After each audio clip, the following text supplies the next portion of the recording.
Hello YouTube, this is Morgan Airspeed Prime here with my next Legacy of Yangchen chapter analysis video. This one's going to be for chapter 28, which is called Extraction. So we get a pretty interesting chapter here. Kavik and Kalyan have a full kind of chapter together here where some interesting reveals come out. Of course, Kalyan, we don't get too many chapters with him, so every time he's on screen it's kind of like, okay, let's focus in on what's going on here. But of course, this is the early stages of this kind of plan, which, you know, obviously Yangchen has got the letter about sort of like how things ultimately go at the end of this, but we're going back to figure out what's going on. Now, interestingly, throughout this chapter, it doesn't obviously make it clear that that is the case, but, you know, nothing kind of too much to talk about there. But let's just get into this one here.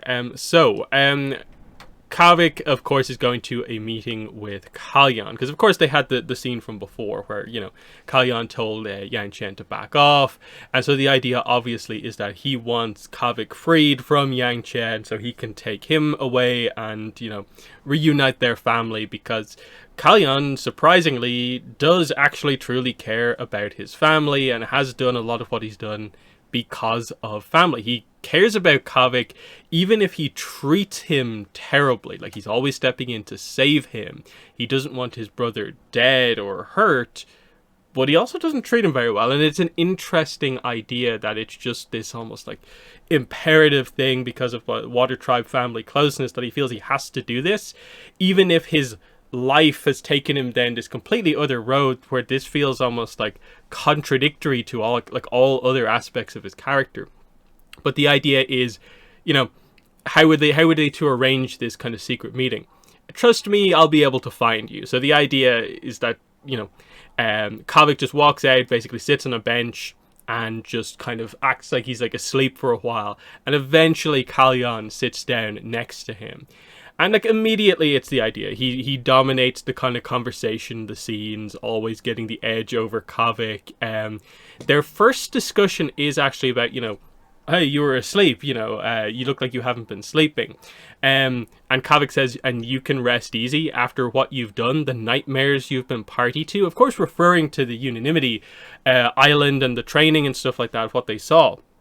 But he's like, I didn't know you were still hung up about Bin the place we call home. But he's like, no, don't give me that. I saw the island.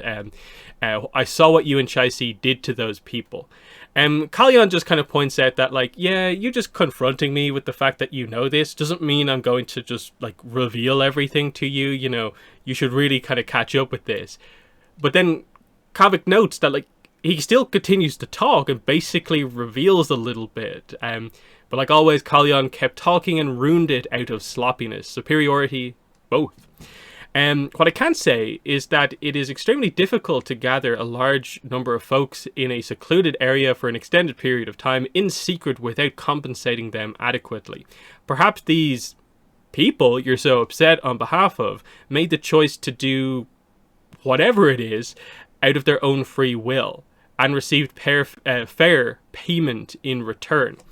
And Kavik at this point is kind of like, I want to punch you because, like, I can't believe you just explained away what you did there with the idea that, like, you paid people for this.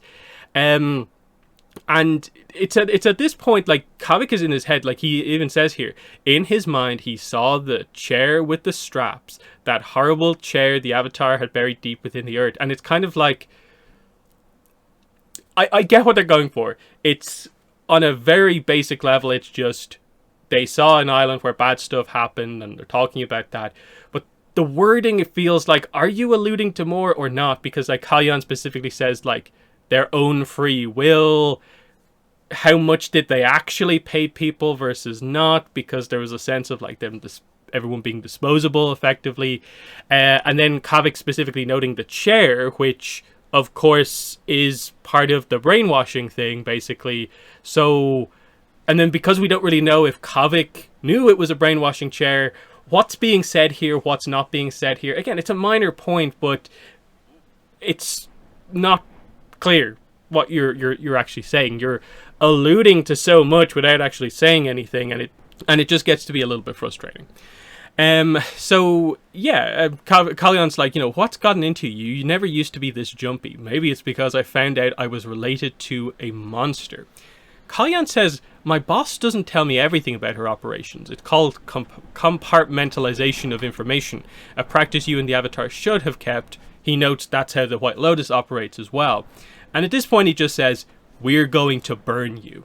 So give up the fact that, like, we know what your kind of secret kind of work actually is. We're going to give up the fact that you haven't been fully truthful to Chai-Si, that you gave Hunsha unanimity. We will tell her that, and you will basically be killed. So this is a huge kind of thing for Kavik here, that he has been doing so much of what he's been doing, including basically both betrayals effectively, because he ultimately, at the end of things, wants his brother to be safe.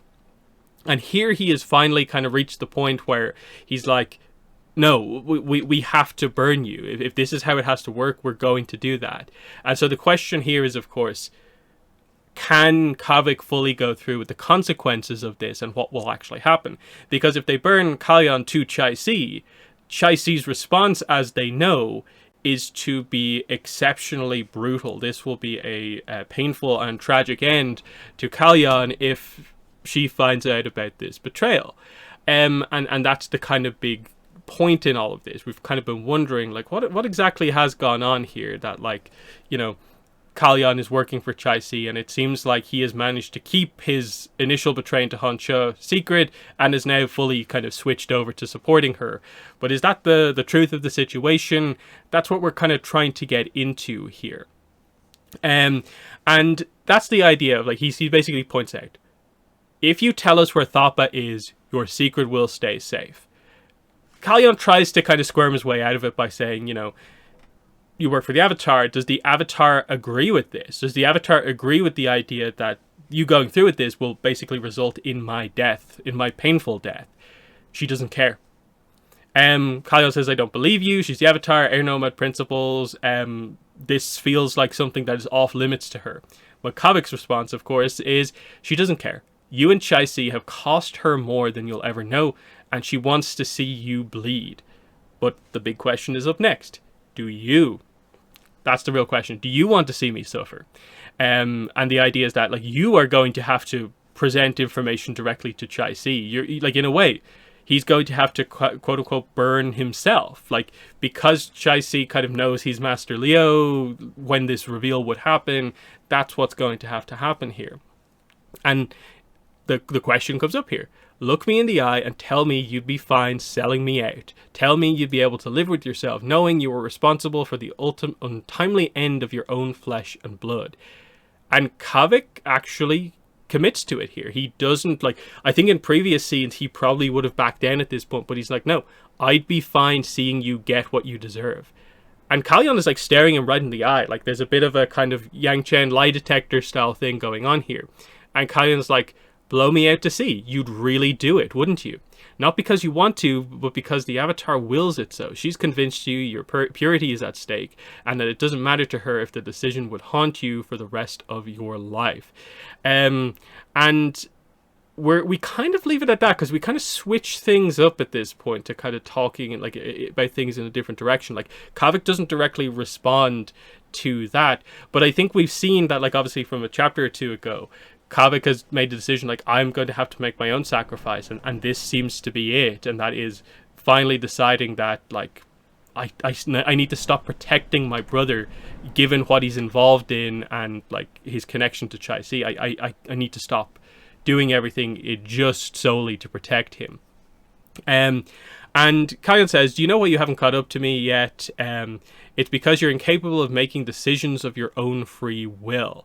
And he actually quotes Shouken here. You're the perfect example of Shouken's fettered man. And he says about himself, Kalyan, that, oh yeah, when I told Chai-Si you were my brother, there was no one to pat me on my head and say, good job, you made the right move. I just took the risk on my own. And this is a huge reveal here, because up until this point, Kalyan has always made the point that she doesn't know about you. But here's the reveal that, no, he directly came out and told her about this. And Kavik is literally like, wait, what? And he says, yeah, Chai-Si knows you're my brother and a spy for the Avatar. Your plan to burn me isn't going to work. I came clean to her about my origins a while ago, and she forgave me for working with Hun She. I've become the role, the Zongdu of John Dory's man through and through. And so there is the reveal. And it seems like the plan is completely up in flames, but of course, there's more to the plan. We just don't know it at this point in the story. And Kavik's like, you're lying. Chai-Si would never let you slide. She'd have killed you on the spot. And as skilled as Kalyan is, that is the kind of point here. Like, Chai-Si was inconvenienced by losing unanimity in the way that she actually did. That was not part of the plan. And unless there is some special connection between the two, like wait for the next line, yeah, everything points to the fact that she would never forgive someone for this. So we get the only way that kind of makes sense in this situation, the only thing that makes sense. Kalyan shrugged. I don't know. Why wouldn't she show some leniency to the father of her child? So there we go. There's the reveal. It's ultimately something I think so many of us predicted in some way or another. I think the second someone mentioned this and you saw someone mention this theory, it made sense to a certain degree. Yes, maybe some of the details of the story didn't quite make sense, but in terms of Chai-Si and her character and the people around her, it kind of felt like it's the only thing to make sense. In some sort of a dramatic reveal about who the father is, the only one that truly made any sense was Kalyan, even if like it took a while to get to this actual connection here. Now, what's weird about this reveal is that does it actually mean that much in the grand scheme of the story here? Because one, we never get a scene with Kalyan and Chai-Si talking to each other, as far as I'm aware. I don't think we see those two interact in like the whole of two whole books. Everything with them happens in the background, their entire connection, how this romance came about. I would have loved to have seen the scene where he comes clean, and especially like when exactly that specifically happens, because that's the truth of the situation. When he gave unanimity to Hun She, it was him going against Chai-Si, but at this point, Chai-Si is already pregnant, so their relationship is already kind of like a thing at this point, but he still quote unquote betrayed her. But because what this, I suppose, tells us here is that Chai-Si's weakness is her family as well. Kalyan's weakness is his family. Chai-Si's weakness is her family. And as we're about to see here, she ultimately is not going to win in all of this, basically because of Kalyan and because of their child. And that's an interesting point in the book when it comes to, like, especially the whole Kalyan dynamic. It's the idea of, like, the significance of family and the loyalty that is there. And in a way, both characters on both sides kind of having that loyalty and how it kind of plays a role in the whole book. We get a full chapter cut here.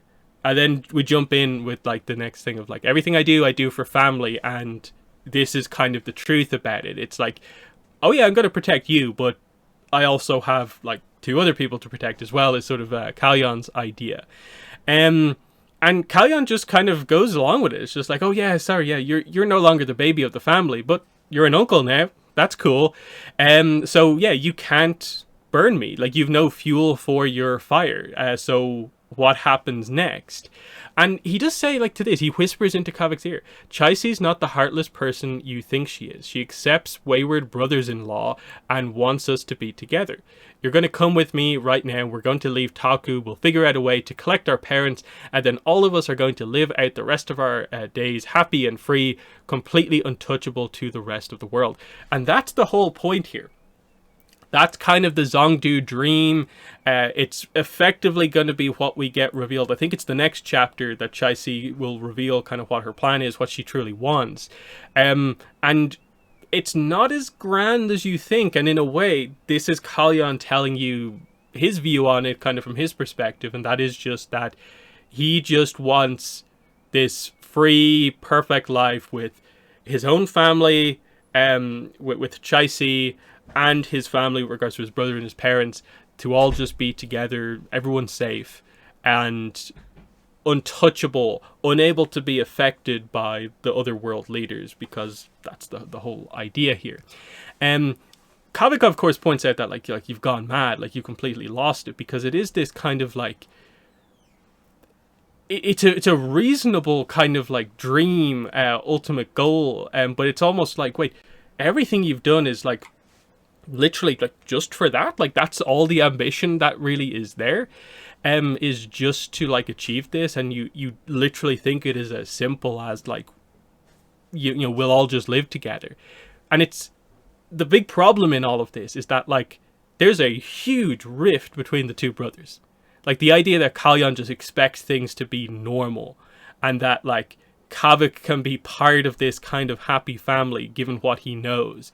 What if he told the parents? What would they think about Kalyan? How do they feel about Kalyan right now? Because based on their reaction in the first book, his parents have kind of more or less kind of given up.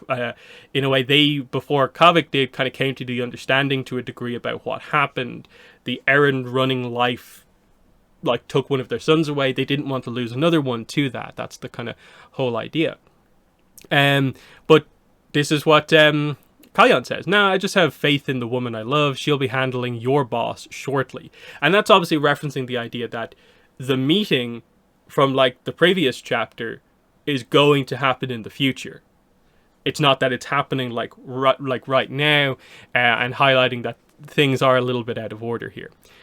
So at this point, Kavik goes to kind of leave, realizing that like, oh, Yangchen's in trouble here. Chaisi's making her move. But Kalyan's like, no. You're not running away. Stay there normally. I'm not turning this into a kidnapping. Don't turn me into a kidnapper, is the idea. At this point, Tail walks out, of course. So more muscle here. There's a bunch of other head kickers around. So Kavik is completely cornered in this situation and is not going to be able to get his way out. We, of course, get a little bit of a reunion here between Tail and Kavik. But Kavik, of course, hates him because this is the guy who gave him missions such as disposing his former friend's body and then killing the kind of team leader on the mission that they had later on in the first book.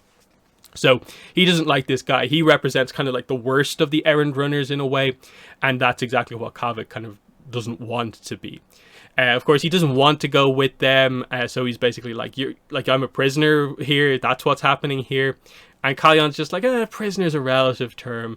I'll find a room for you somewhere. Like we'll kind of sit out this mess, and then like we'll go ahead with the dream full family scenario that you want." He does mention like Hunsha had it pretty good in his cell until I put an icicle through his kidneys, which is it's a little bit of an interesting one. Obviously, like he was pierced kind of, I suppose, through the side. I guess it's just like further down maybe than we initially thought it was. So at this point, what's interesting is the Order of the White Lotus turn up. And there's this confrontation that basically develops out here. Because initially it's obviously just like three people at a bench, like Tail, Kavik, and Kalyan. But there's obviously in the background all the other like association members. And they notice the Order of the White Lotus come in. And it's like, wait, they're not part of the Avatar's group. You know, who are they? That's the kind of idea here. And this is where Kavik realizes, oh, they've completely done something behind my back. They didn't tell me they were going to do this. And that is, of course, that they realized that, in a way, like Team Avatar have already realized, the only way they're going to get information is not from Chaisi or just random investigation. They're going to have to go through Kalyan and hope that he has information. And they have followed Kavik, knowing that Kavik and Yangchen would be the ones to make a move and make the progress. And so they are now hoping to take Kalyan in and take control of this situation that way. But, of course, what's interesting here is like Kalyan's kind of calculations throughout this whole scene very much changes from being like, oh, I'm in full control, this is what I want to do, to, oh, there's a big fight that's about to go down. How do I do this where like I get my brother out safely? And it's that whole idea of like he turns into kind of classic Kalyan the Protector type thing here.